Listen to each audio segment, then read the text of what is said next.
ঢাকা বিমানবন্দরে ভয়াবহ অগ্নিকাণ্ডের প্রেক্ষিতে অগ্নিমহড়া হয়েছে চট্টগ্রাম শাহ আমানত আন্তর্জাতিক বিমানবন্দরে। সকালে বিমানবন্দরের কার্গো শেডের পাশে মহড়া অনুষ্ঠিত হয়।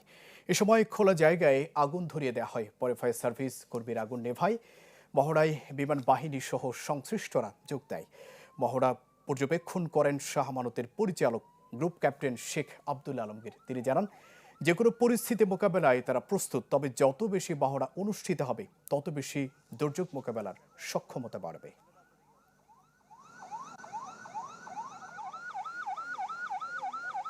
অগ্নি নির্বাপনের জন্য যেসব স্টেক হোল্ডার আছে, অংশীজন আছেন, তারা কতটা তাড়াতাড়ি আমাদের যে কোনো ইনসিডেন্টে রিয়াক্ট করতে পারে, আমরা সেই প্র্যাকটিসটাই করেছি। তো আমাদের এখানে যে আমাদের মেইন যারা ছিল, civil defence, fire service, Bangladesh নৌবাহিনী, বাংলাদেশ বিমান বাহিনী ছিল, এবং আমাদের এয়ারপোর্টের যে ইন্ট্রিগাল যে আমাদের ফায়ার সার্ভিস ছিল, এরা অংশগ্রহণ করেছে। তো নতুন এবং ফিরে আসা গ্রাহকদের জন্য নগদে চলছে ক্যাশব্যাক সহ প্রতিদিন হাজারো উপহার জেতার সুযোগ। হবে আশা আর ফেরা, সারপ্রাইজ সেরা।